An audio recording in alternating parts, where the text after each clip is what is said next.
Join me every month for the inspiration to find your finish line.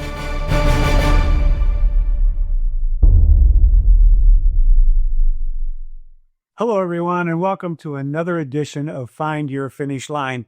I hope you are all keeping your New Year's, what I call, commitments. That is what is great about endurance sports, because you know what? If you put an event on your race calendar, there's no doubt you're going to commit to it and keep that commitment right up to the race. But then you always have to remember, after you do the race, the event, the Ironman, whatever it is, you got to make another commitment. So always make your commitments out there, and you'll keep them throughout the year. My guest today is a man of 1,000 words and beyond. He is one of the best, if not the best, voice artiste in the world. You've heard him at numerous Ironman events throughout the world, and for many years, it was my honor to be able to work alongside him. Let's welcome from South Africa, the one and only Paul Kaye. Welcome to Find Your Finish Line, Paul.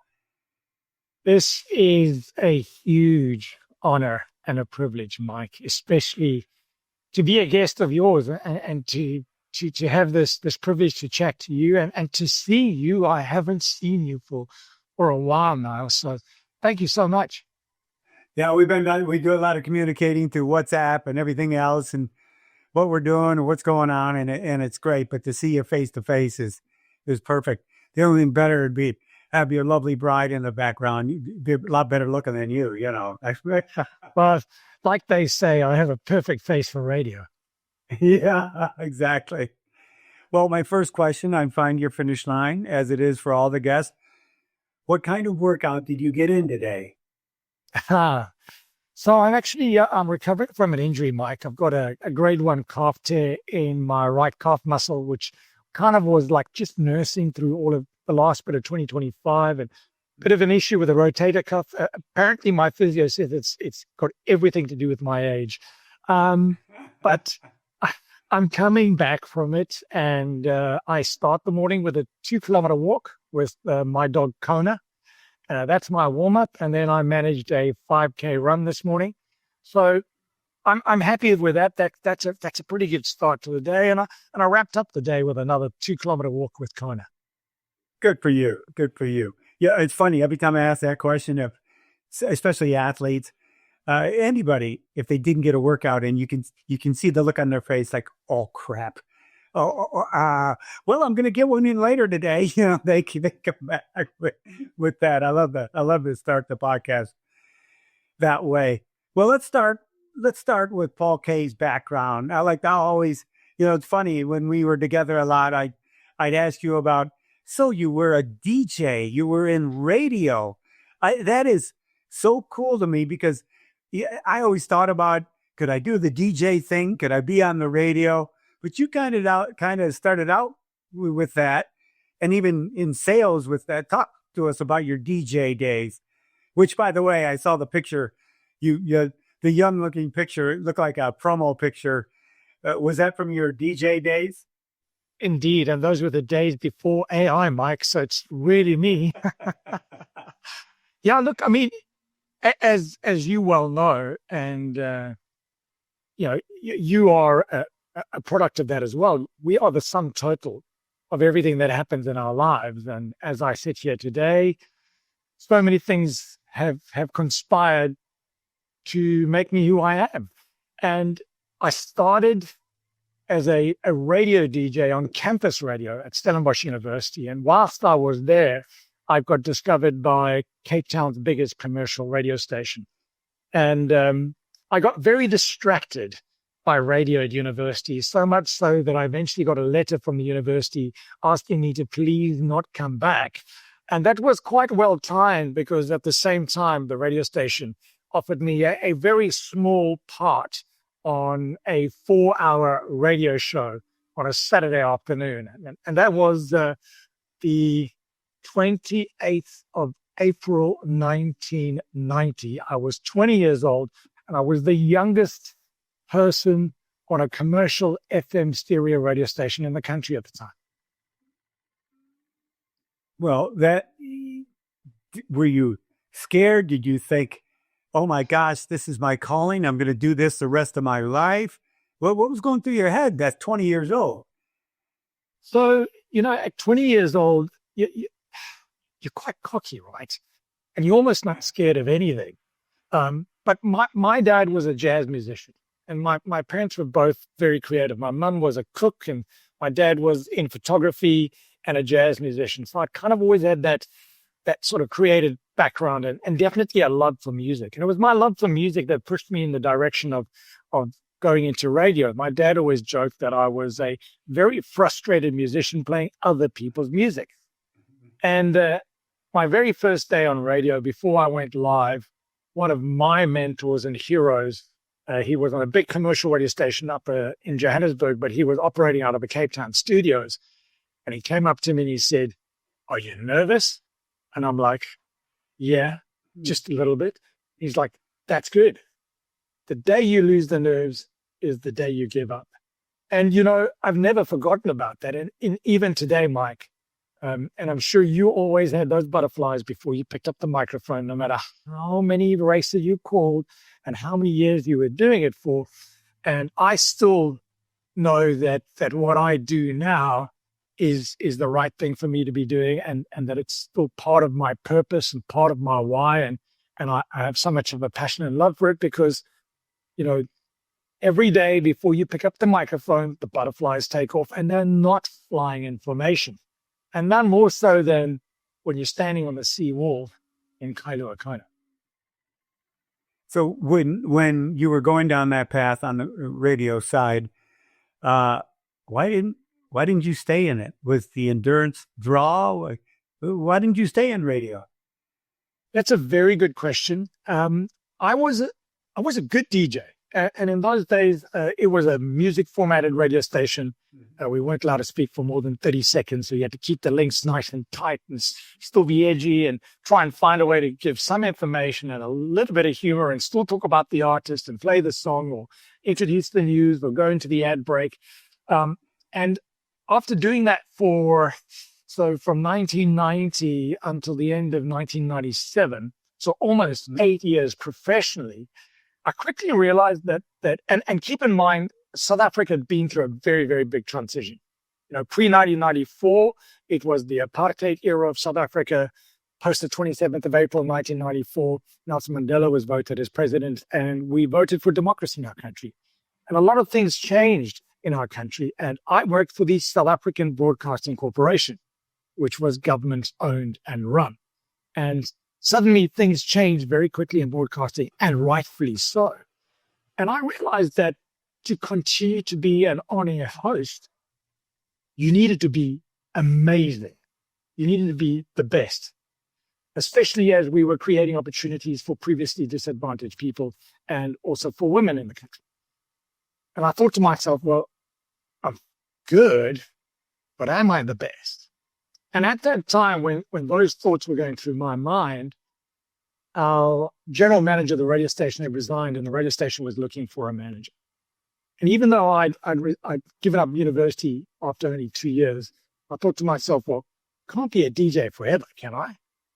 But once you learn a managerial or a management skill, you can apply that to almost anything. So I put my hand up and I applied for the job to be the radio station manager. And I don't know what the guy was smoking, but he gave me the job. And so I transitioned from being on air and in front of the microphone to moving out of the studio and behind a desk. And they gave you a pretty decent business background because you also were in the publishing business, the retail business, and there was so many things that you were doing to build that foundation. Although we all think we're going to do that one thing forever. But then that background had to give you, because you speak a few languages, which I was always envious of, it had to give you a foundation of what you're doing today. Like I said in the beginning, everything in my life has conspired to where I am now. I'm, a German father with a South African-born mother of Italian heritage, growing up partly in South Africa, a little bit in Germany, And then growing up in Japan during very, very formative years of my life between the ages of 8 and 13, and then coming back to South Africa. And South Africa, despite what the rest of the world thinks about South Africa, even pre-1994, South Africa was always culturally very, very diverse. And post-1994, we have 11 official languages and we have 11 tribes, so to speak. So I come from a background of diversity. And that, without me realizing, was also a wonderful tool as I transitioned from giving up the corporate world to see if I could make my hobby and my talent of announcing a job, and then working across Europe, where you've worked predominantly in the United States. So it's a fairly homogeneous culture, whereas South Africa is diverse, and when you work across Europe, it's extremely diverse. And so that also helped a lot. In the early days of the radio station, I only worked on weekends. So during the weekdays, I was the sports broadcaster for the morning and afternoon drive shows. And that got me into the sports scene. And then when I left radio, I thought, well, and I was doing a lot of TV in those days as well. It was quite handy working for the South African Broadcasting Corporation. So I figured, well, I had very good experience in radio, both in front of the microphone and behind the microphone. I had management experience. I had TV experience. So I thought, well, if I want to be a media specialist, I need more media experience. And then I got an opportunity in publishing, and I actually worked for an American company. In those days, it was Rodale. And I was the South African publisher for Runner's World and Bicycling magazines. Rodale Press. That's right. Oh my gosh. I knew a lot of the principals up there. That's crazy. So Paul, I think it was around 2010 when you started working endurance events. How did you get into the endurance world? Wow. By accident? Yeah. What a beautiful accident. Yeah, what a beautiful accident. So I'm in the Southern Hemisphere, so our summer falls around December, January, right? So in the summer of 94, 95, I started getting involved as the TV voice artist for a South African run, but an international sprint triathlon series, raced in South Africa, in Namibia, in Zimbabwe, and in Mauritius. And so I started being the TV voice for that. And it really intrigued me. Triathlon really, really intrigued me. I was always keen about riding bikes, never very good at it. I used a bicycle to commute as a kid in Japan and in South Africa growing up. But this triathlon, really, really intrigued me. And what these people put their bodies through really, really intrigued me. And I always thought to myself, well, it's so much more than physical. And then through my involvement as the voice of that program, the sponsors invited me in the year 2000 to the opening race in Mauritius. And I'm like, who's going to turn down an invitation to a beautiful island, a beautiful tropical island in the middle of the Indian Ocean? So I went there. And then when I was there, the professionals said to me, you sound like you know what you're talking about, but have you ever done a triathlon? I'm like, no, never. And it happened to be a couple of days before my 30th birthday. My son had been born the year before, and I thought to myself, to be an active participant of father might be quite handy to get fit. And so this has been going on in the back of my mind. So I did that sprint triathlon, which was a 600-meter swim, a 20K bike, and a 5K run. Mike, I don't know, should we publish this? Because once you hear it, you cannot unhear it. I swam in a Speedo. I was lost out the water. TMI. I was lost out of the water. I rode the hotel mountain bike, which was basically a farm gate with wheels. It weighed more than Mars. I was lost off the bike, and I was wearing the event cotton T-shirt. I had an elastic band as my race belt. I laced up an old pair of what we call tackies. You call them sneakers and running shoes. And it took me, I think, 31 minutes to run the 5K, and I was second last. And the bug bit. I got home. I put slicks on my mountain bike. I bought a wetsuit. I went to gym. I started training. And so that was 2000. And that was the first year that a real Ironman came to South Africa. It was hosted in a beautiful coastal town called Gordons Bay. And I was the TV voice for the 60-minute documentary. Like Al Trotwig would do for Ironman and Phil Liggett would do back in the days. I did that for a South African sports channel. Did you know anything about Ironman? Did you know it was scripted my US? I knew a bit. I mean, I tried to do my homework.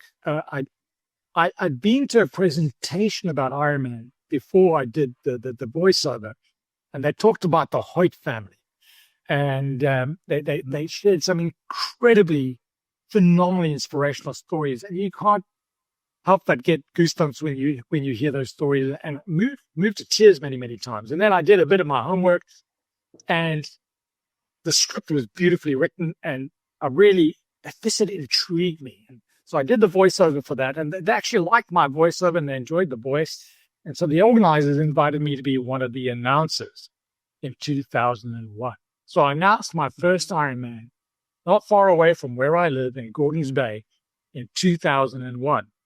And the hardest part of that was surviving and keeping your voice going for 17 plus hours. That was a baptism of fire. I was very naive.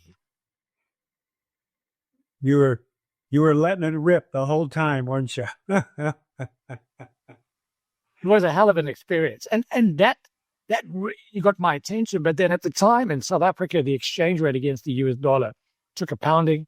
South African interest rates went through the roof, and it became very expensive for the organizer to buy the Kona slots and to host the event. And so the event left South Africa.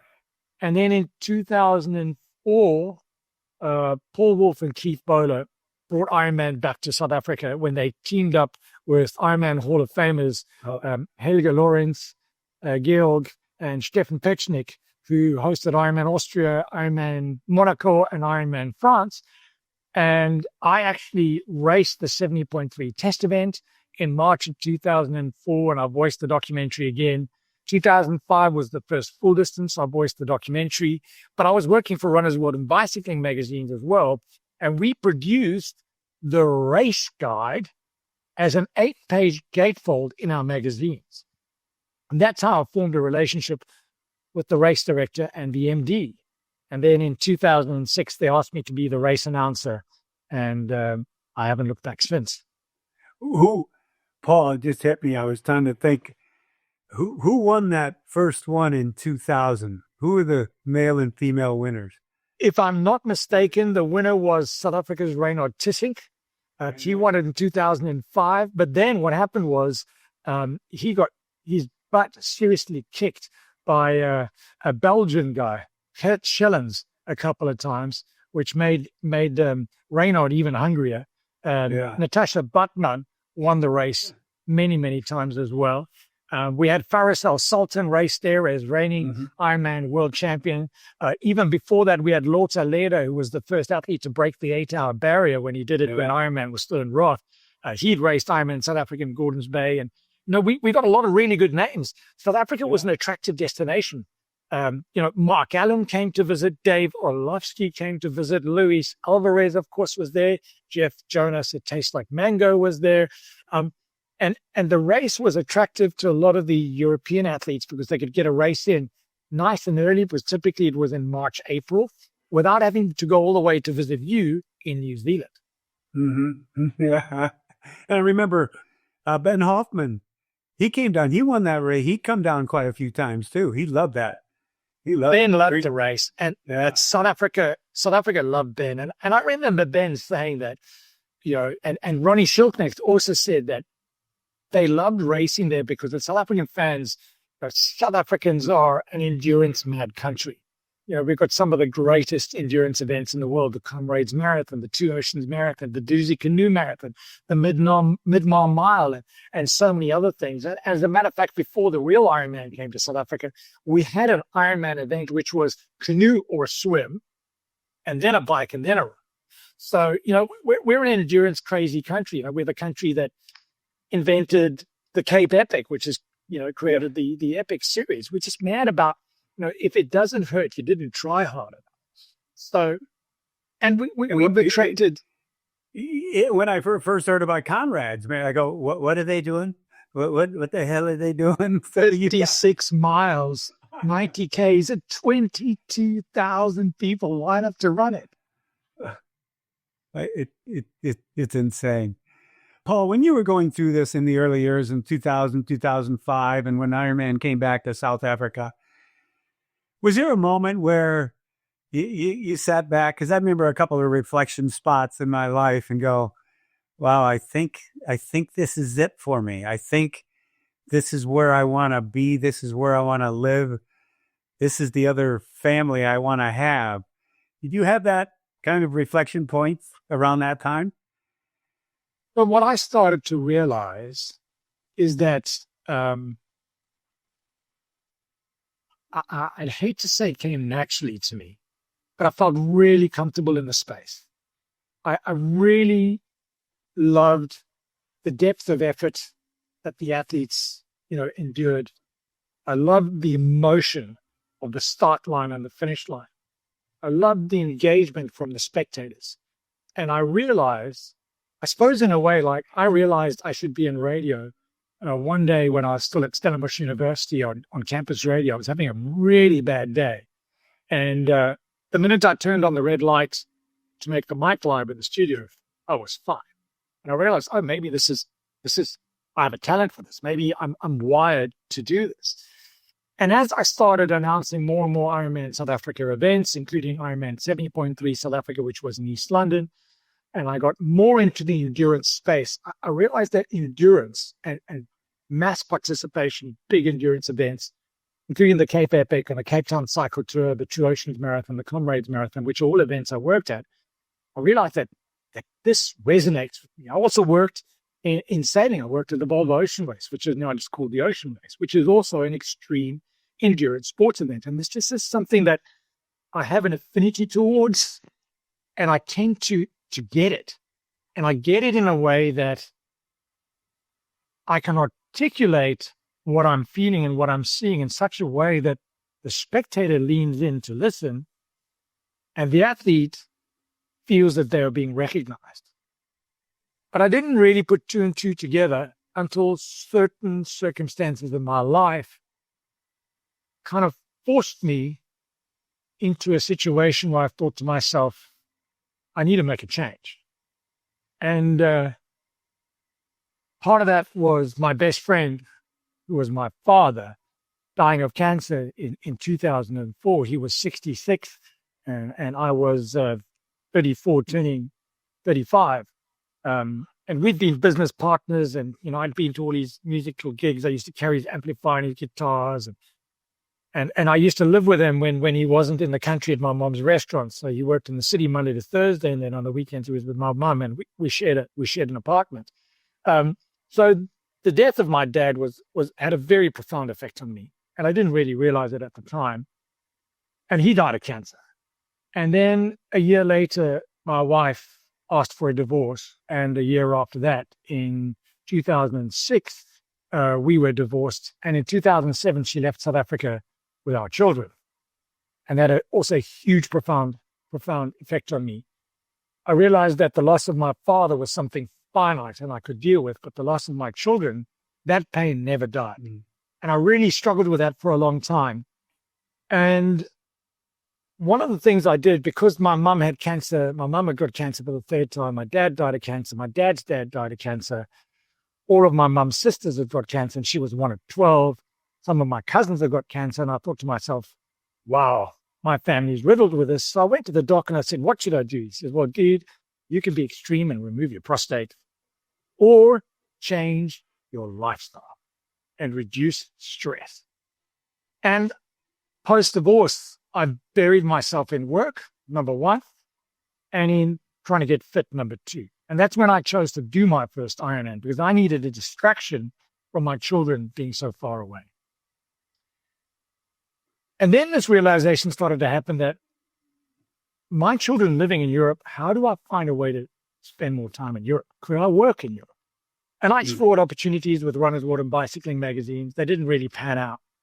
And then I thought, could my hobby become my job. And I just turned 40 and I just met Kelly. And I thought, what the heck?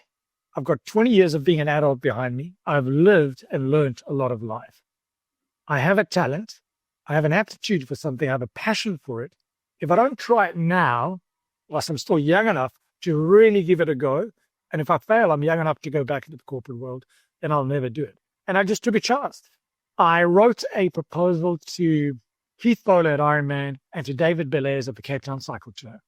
And I said, this is how I think your races should be announced and presented. And I said to Kelly, if they both accept, I'm resigning my job. They both accepted. I resigned my job December 2009, and I had enough money for 3 months mortgage, and off I went. I had to tell you, through the years of you and I being together, I got bits and pieces of your story because you'd share it with me in conversation. But to hear it from what I'll call A to Z, from the beginning to from the beginning to your new beginning, that's an amazing story. You went through some serious challenges but isn't it also almost like a revelation that what you were doing, what we've done so many years, it's self-therapy. That had to be something that got you through such a difficult, tough time, was being able to try to make other people's lives a little bit better with your words and your actions. That has to be something that you look back on and go, you know what, thank God I had this. In a weird way, how do you say this without sounding like you're bragging? But I've always wanted to somehow make the world a better place. And that can be very, very overwhelming. And I believe that what you and I do, what you've done for so long, and what you've created by creating this opportunity for us to be announcers and be on an Ironman finish line and say those incredible 4 words that you created, you are an Ironman. In our little way, Mike, we are making the world a better place because we are watching people change their lives. And often we are their greatest cheerleader because during the race, there are many, many times when they want to give up. But the fact that they don't give up, the fact that they get to their finish line changes their life. And in the process, they positively impact the lives of those around them. Ironman changed my life. I needed an extremely scary goal because whilst I was going through the divorce and then when the kids moved overseas, I distracted myself by being out every night, drinking way too much, needing a double espresso and a very greasy toasted sandwich every day to get going and a couple of headache tablets. And I quickly realized that was getting me nowhere. I was surviving, but I wasn't truly moving forward. I was faking it. And so I chose a scary goal, and nothing scared me more than an Ironman because I've witnessed this and I'd seen these people who I thought were superhuman, and I thought there's no way I could do that. And I announced out of awe. And then when I chose to do an Ironman, I did Ironman Austria as my first Ironman in 2008. You always tell people, finish what you started.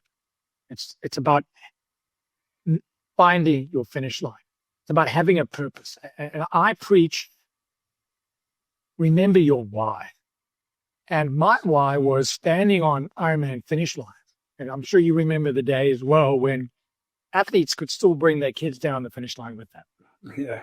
And there I was, and my kids were very, very far away in Denmark, and I was in South Africa on an Ironman finish line. And an athlete would come down the finish line with their kids in hand, and it would break me. I would have to turn around and wipe a tear.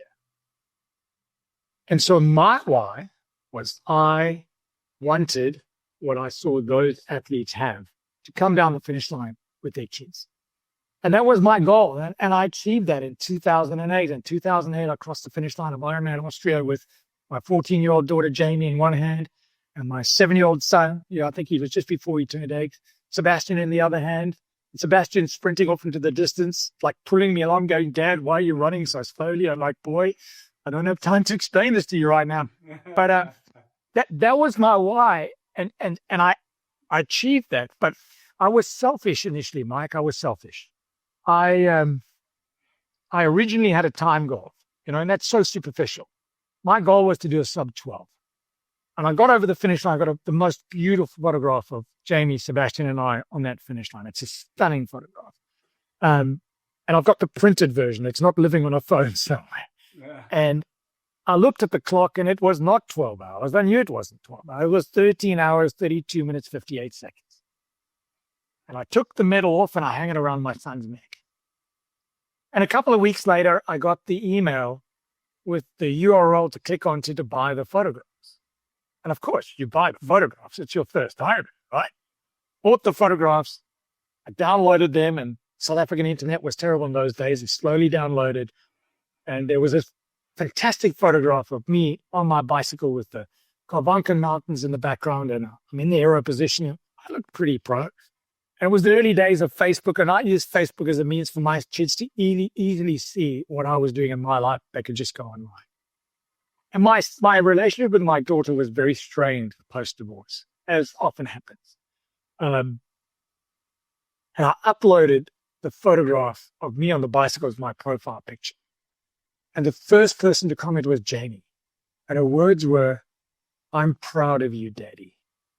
And let me tell you something. I was sitting at my desk crying. That broke me. But in that moment, I realized my time goal was selfish. And it was my why of finishing with him that got me there. And suddenly I was very proud of what I achieved. And that moment of Jamie saying, "I'm proud of you, Daddy," probably the moment, if I reflect now, that unlocked my ability to be a good announcer. And you have a beautiful relationship with Jamie and Sebastian today. I never forget when Sebastian was up in the tower with us in Kona with my son, Andy, and we were all together, the dads and sons, and it's one of the most cherished pictures of my career. Because I think we know when we have kids and we do what we do, we are away from them for a while. But your story of them, you being separated, but then coming back together almost with that event. It's a beautiful journey, Paul Kaye, and I pat you on the back for absolutely sticking with it. Wait a minute now, aren't you a grandpa? Wait, I've got 2 grandchildren. Yeah, 2. Oh my God. Huh? Yeah, aren't they great? They're the best. I tell my kids, I go, "You guys were okay, but these 3 grandsons are the best thing that ever happened." Dude, I had no idea. I mean, you've always, doted on your grandkids and you've bragged about them, and rightfully so. It's like when you become a parent for the first time, nobody can explain to you that feeling. And likewise, becoming a grandparent. And the beautiful thing about becoming a grandparent is my relationship with Jamie was strained. They're her children. She's got Carla. Carla's 4. Arthur's about 19 months now. They are just the most spectacular little people. Jamie's the most incredible mother. And through the grandchildren, the bond between Jamie and I has we repaired the bond already, but it's put a glue between us that is just something I'm beyond grateful for. And these little kids are incredible. Unfortunately, I don't speak Danish. I wish I could. But love is an incredible thing. It's an unspoken language. And when I'm around them, we just get each other. They hear my voice and suddenly their heads turn around. Oh, here's this strange man who doesn't speak Danish. But we just have such a good time together. The most beautiful blessing. I love that. And Andy's, his son's a 19-month-old, just like yours. So we'll be able to watch them do this together. Love it. Love it. Through the years. Paul, how many events did you touch in 2025? How many did you work the microphone on? What was your number? It's a crazy number. I do like 30,000 number. What did you finish on? 230? How many? 233? How much was it? No, total Ironman 215. That's insane. I mean, I don't think I'll ever get there. You keep saying that, but I know your butt is going to get there. I just know you're going to do that. So the most events I've done back to back, I'm not mistaken, is 7. Typically 5 is fairly normal, but once you get to 5 full Ironmans, you're feeling it, because a typical schedule for me in Europe is Tuesday's a travel day, Wednesday's a rest day, Thursday we're into press conferences and pre-race briefings and team briefings and rehearsals and practicing. Some events already have side events on the Thursday already. Friday's very, very busy. Then it's the welcome of the briefings. Saturday is Iron Kids and corporate triathlons and stuff like that. Sunday's race day, 20 hours. Monday is often a press conference, award ceremony and slot allocation. Tuesday travel. So when you're doing that back to back, it does take its toll. And I like to view us announcers as we're endurance athletes as well. And you need to have a pretty big toolbox at your disposal to help you get through those multiple back-to-back events. Simple things like using the quality of your voice as opposed to trying to shout, using the technology, speaking less, but what you say really, really matters. Making sure you're working with a team, looking after your health, trying to get as much sleep as possible, eating clean, not drinking, and exercising. Exercise is incredible, and typically it's a run, because that's one of the easiest things to do anywhere in the world. And the other thing is you're always preparing for a race, always.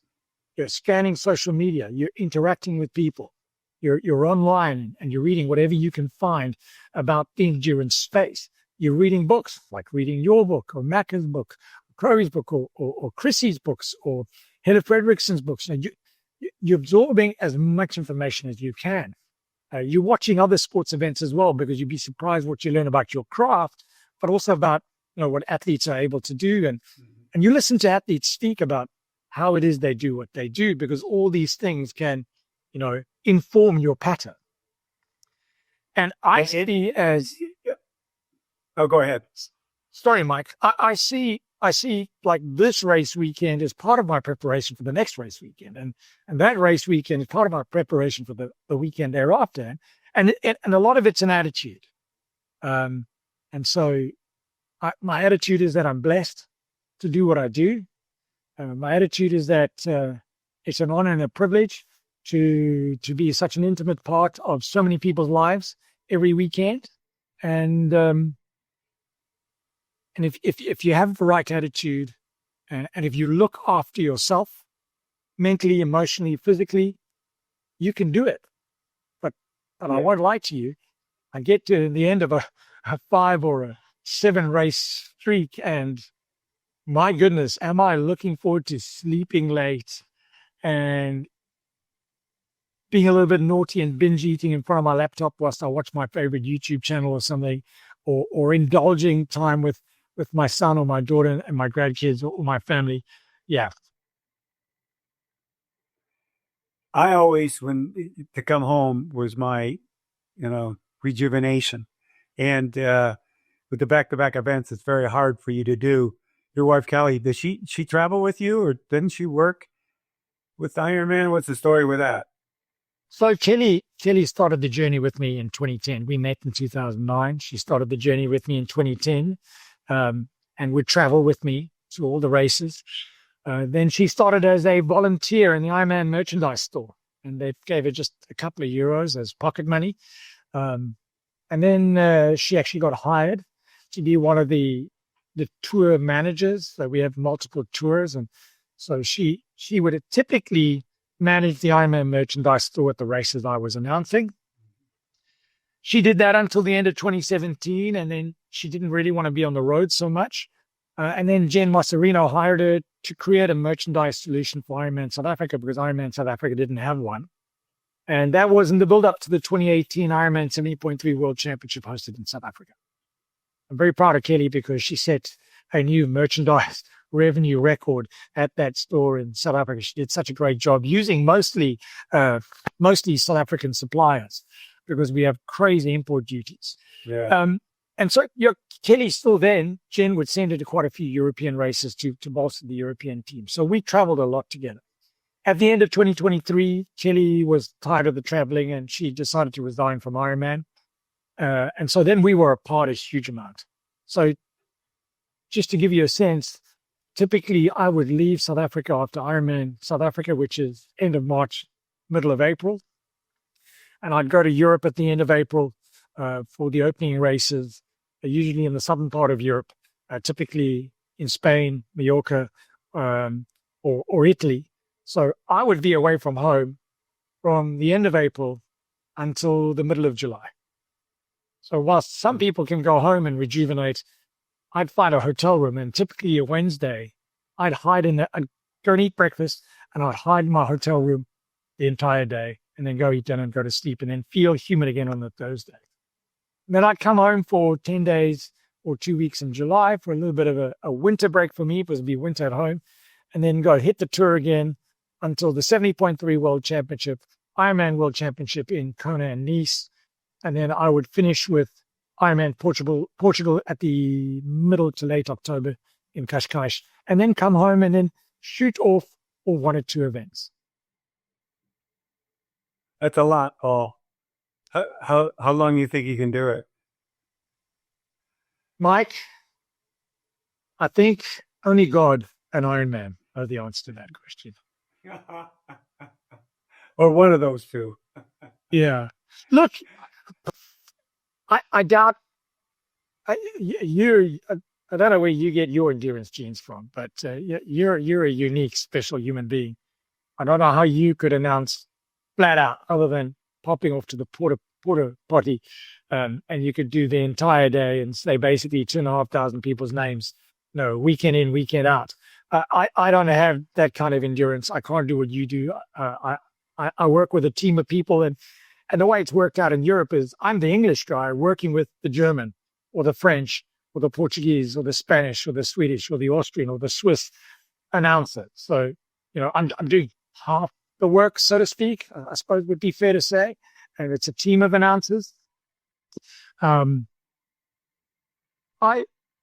think as we evolve and as we get better at what we do, and as we hone our craft, and as we bring more people into the fray, the Joanne Murphys, the Gordon Grahams, the Tammy Barkers, and then a lot of the team in North America, who I don't know very, very well, Carissa, Eric, etc., Carly, Dave, as we all evolve, and as we work more as a team, I think that actually gives us more longevity as individuals. So I would be very, very grateful. I'm 56 years old now. If I could give it at least another good 10 years, that would be insane. That would be awesome. You'll be amazed from 56 how those 10 years, how fast they go. They went really fast for me from 56 to 69 when the decision was made. So, it's interesting. That's all I knew, Paul, was when I started announcing, I was the only guy at the race. So I had to do everything. Yeah. And it wasn't a thing where I had to. I mean, I loved doing it because I was the only dude there. And then I'd have Tom Zebart would help me, and people would say, "Oh, you were on a break." No, I was running the porta potty and back. And, when the towers were high, I had bottles up there that I'd go in so I wouldn't have to leave. And so it's the level of your commitment and passion. I mean, people don't know. Yeah, and what people kept coming back at, if you don't call me an Ironman, my life is over. Whoa, wait a minute. What are you talking about? So I felt the importance of it all, but you'll be surprised, Paul, the next 10 years are going to be glorious for you. And I think maybe even beyond that. For both of us, we're fans of the sport too. Yeah. Isn't it just freaking amazing? Some of these pro times, especially on the bike, I keep watching and go, wait a minute, he went 3:15, you went 4:01 on that court. I don't know. It just, even I had a conversation with Mark Allen, and, the swims kind of stayed around. The run Mark's time, how long ago, and it's not that far off, but the bike times because of technology and learning it, but it's still times are times, and it's got to be as amazing to you as it is to me. I am so incredibly lucky in terms of my timing when I started, playing in the realm of endurance sports and triathlon. And then in 2010, when I decided I wanted to do this full time, it was the same time as Ironman decided to buy up all the licenses and run the events themselves. That worked to my advantage because Ironman Europe decided they wanted to give their races an identity and they wanted to give their races an international feel. And they chose me and my voice to do that. So, 2010 to 2019, the sport went mad. It just exploded. 4,000 people a race was normal. Races were selling out so fast. And then we all know what happened in 2020 and 2021. We tried to claw back and things were slow.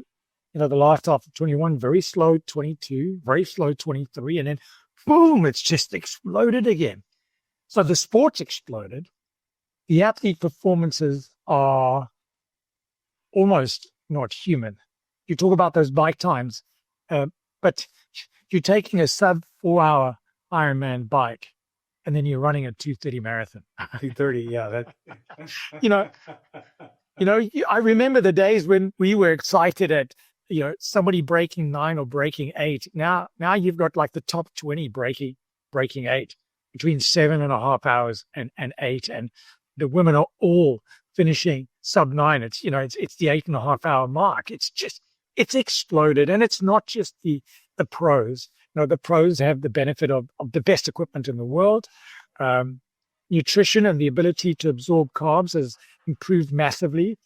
But we also, and then the carbon plated shoes, but our age groupers, Mike, the age groupers, I'm very cognizant of the hat you're wearing.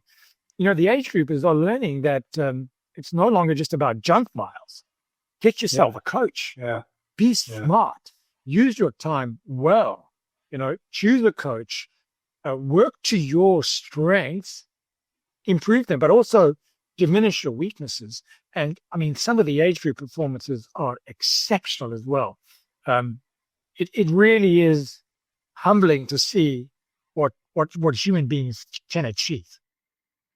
You mentioned the coaches too, since I work a lot with Rennie and Crowe and Mark and McKeely and Tim O'Donnell, and even they, when we have conversations about their own athletes that they're coaching, how insane they think. They go, oh my gosh, we had a goal of like 12 hours for him and he went 11:15. We didn't think that would happen.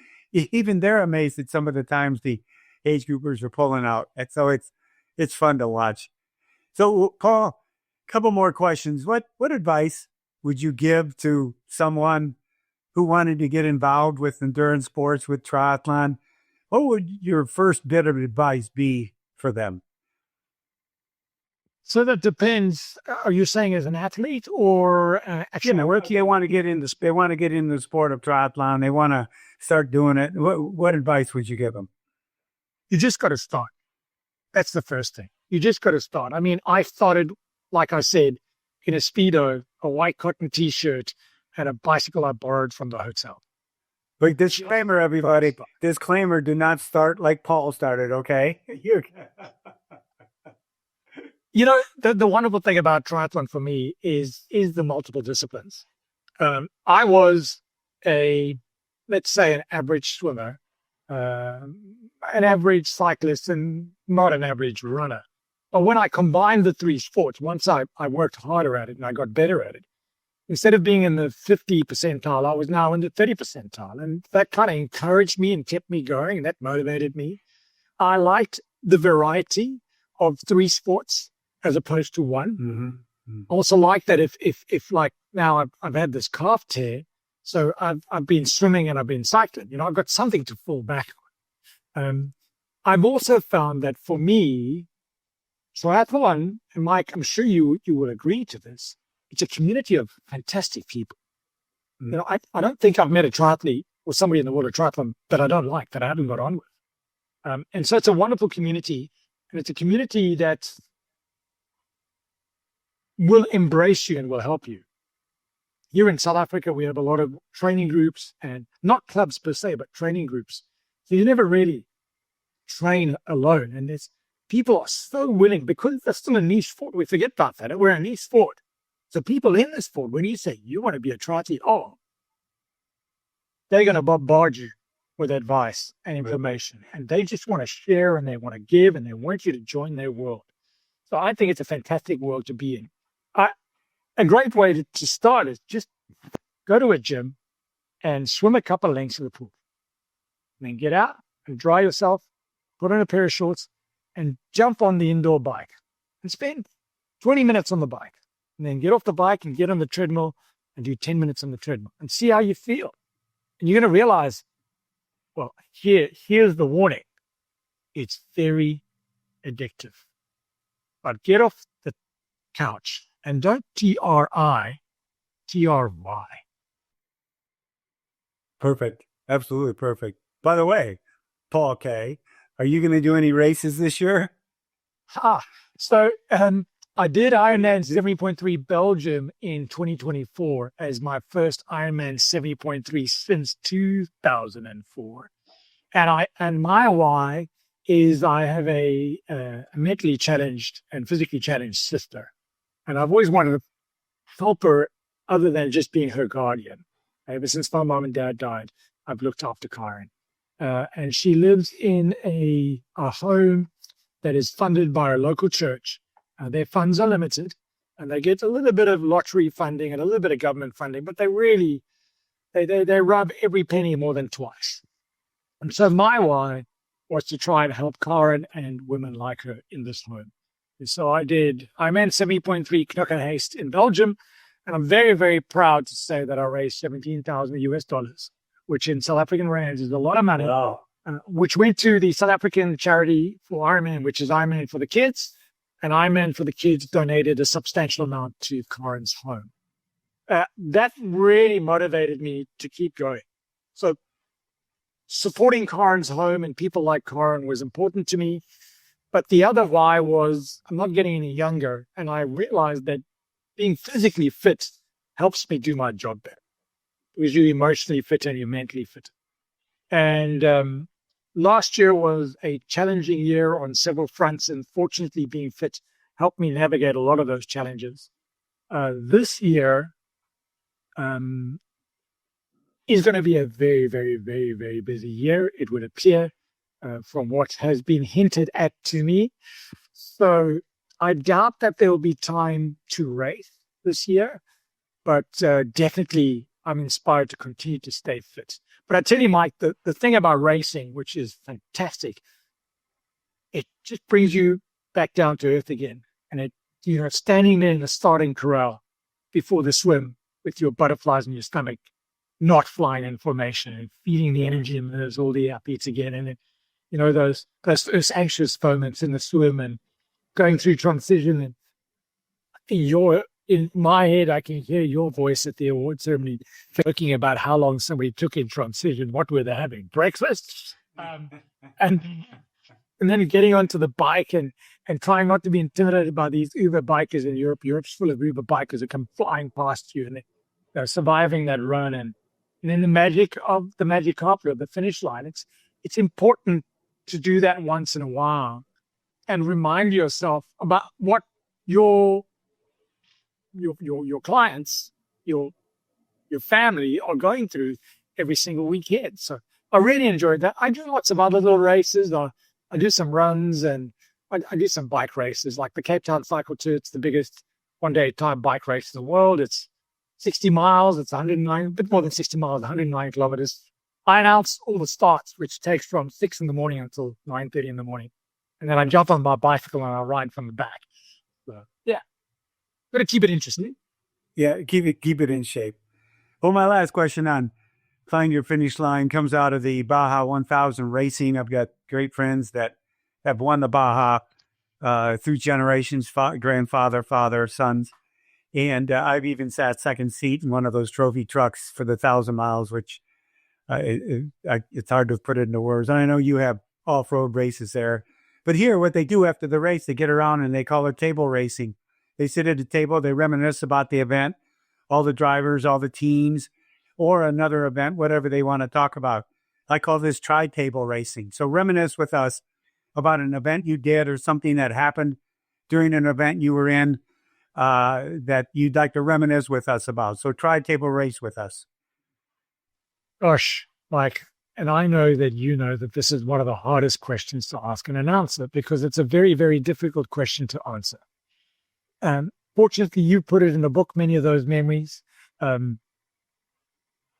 I've had the privilege of being on so many start lines and so many finish lines and witnessed so many amazing people achieve incredible things. I've seen, which for me was a first in Maastricht in the Netherlands. There's many, many marriage proposals on finish lines, but this was a man proposing to another man, which was a first for me and just beautiful to witness. And the crowd erupted. It was so special. I think I've got two memories I'll share, and the one leads into the other.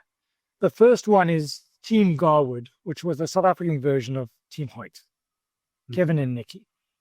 And it was Ironman 70.3 South African East London. I think it was 2011. And it was the first time I'd been at an event where we lost lives. Two athletes lost their life in the swim. It was very traumatic. It had a huge impact on the atmosphere of the race, as you can well imagine. But Team Garwood had been trying for years and years and years to finish that race. Ironman 70.3 East London is a challenging course. It's a sea swim, choppy sea swim, undulating bike course. And when you turn, it's headwinds all the way back and an undulating run. Very, very difficult course. I suppose you could liken it to St. George. And Team Garwood had missed the cutoff so many times. And they gave the most beautiful gift to the race. On that very sad day was the first time they made the finish line within the cutoff. And when we did the award ceremony, it was my responsibility to announce to the athletes what had happened in the race and to observe a moment's silence and to pay our respects, which was very, very difficult to do. It was something I'd never had to do before. And you have to find that right balance in the tone. You've got to respect the lives that were lost and their grieving families, but you've got 3,000 athletes who finished the race, and they deserve some form of acknowledgement as well. And fortunately, something made me decide to come out of that moment's silence. And I always say in death, you must celebrate life. And we had a standing ovation and we applauded the lives of the athletes. And then I decided that that would be the moment to recognize Team Garwood. And bringing Kevin and his son Nicky on stage and recognizing that they'd finally finished that race changed the atmosphere of that evening completely. And they gave an incredible gift to the rest of the athletes who had finished the race, a gift of celebration. So I remember that moment very, very well. And I remember what it taught me, because I've had to deal with many occasions where we've lost athletes. So I'm grateful for that and for that learning. And then probably on a very private and personal level, Chantal Rao was an incredible woman who had lived life very, very large, partied hugely, worked like a machine. But then she got cancer. And she came out of the cancer and she went into remission. And when she went into remission, she decided to change her life. And she decided to embrace endurance sports as the means to change her life. And wow, what an incredible woman, tall woman, full of life, incredible energy. She worked for a big local gym chain in the marketing department. And she started doing Ironman 70.3. And then she wanted to do full distance Ironman. It was Ironman South Africa. And those were still the days of the mass start, Mike, when bike cutoff was at bike cutoff. It wasn't a rolling bike cutoff because you didn't know who finished the swim when, right? So bike cutoff, if I'm not mistaken, was at 5:30 p.m. And something Because if you walk down the finish line at Hobie Beach in Ironman South Africa, you walk towards where the transition zone was. Something made me at 5:27 walk down that finish line to watch the last athletes come in off the bike. And Chantal was one of the very, very last athletes to make it within the cutoff with maybe a minute and a bit to spare. And I saw her body language. She was broken.